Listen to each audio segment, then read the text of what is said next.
So today we're doing a deep dive into a book I think almost everyone has heard of, Viktor Frankl's Man's Search for Meaning. Right, but what's so interesting is that most people, they forget the original title. Which was so much grimmer, and I think much more telling. It was. It was called A Psychologist Experiences the Concentration Camp. And that one change, that one word, experiences, Yep. it flips the whole thing on its head. Exactly. He wasn't just an observer. He was, in a way, a subject in his own study.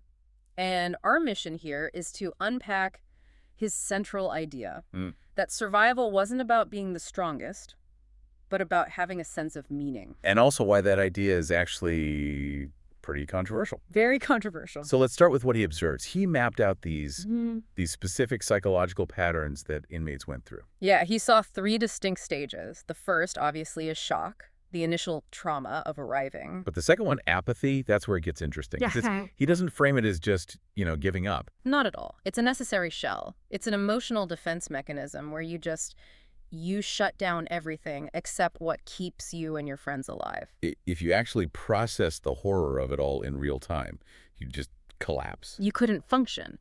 But it's the third stage, which happens after liberation, that is so unexpected. He calls it depersonalization. You'd think that moment of freedom would be just pure euphoria.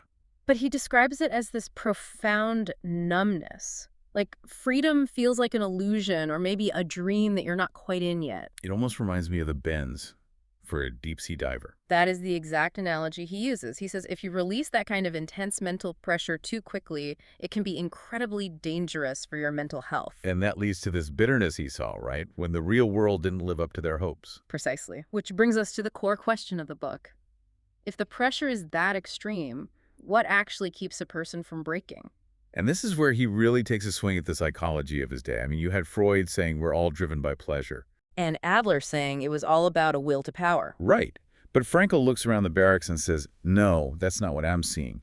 The people who are making it, they're not the strongest physically. They're the ones who have a why. They have a purpose waiting for them. And that is the absolute heart of logotherapy. The will to meaning. The will to meaning. And he was very practical about it. It wasn't some abstract philosophical thing. He said you find it in one of 3 ways. Okay. By creating a work or doing a deed, by loving another person, or, and this is the hardest one, by the attitude you take toward unavoidable suffering. Like how he describes keeping himself alive by imagining having conversations with his wife. Or picturing himself, years in the future, giving a lecture on the psychology of the concentration camp. He was living in a meaningful future to survive a meaningless present. Which is his ultimate point, isn't it? The last of the human freedoms. The freedom to choose one's attitude in any given set of circumstances. Okay, but we have to talk about the pushback. Because for all its success, I mean, millions of copies sold, Library of Congress, top 10 influential book, there's a real shadow to this philosophy. There is. And the biggest criticism, from thinkers like Richard Middleton Kaplan, is that it sails dangerously close to victim blaming. Right. If you argue that having a positive attitude is the key to survival. Then what are you implicitly saying about the millions who died? That they just gave up, that they didn't have enough spiritual strength? It's a terrible burden to place on them. And beyond the philosophical argument, there are also questions about the historical record itself. Yes. Some critics, like Lawrence Langer, have suggested Frankl's account might be, let's say, a little self-aggrandizing, that he may have smoothed over the rough edges of his own actions to fit his theory. So we should approach it less as a perfect historical text and more as a memoir shaped by trauma. One person's attempt to make sense of the senseless. I think that's the healthiest way to see it. It's a powerful existential document, but it's limited by the very nature of first-person testimony in that kind of environment. So before we wrap up, there's one last idea from Frankl that I think is just incredibly relevant today.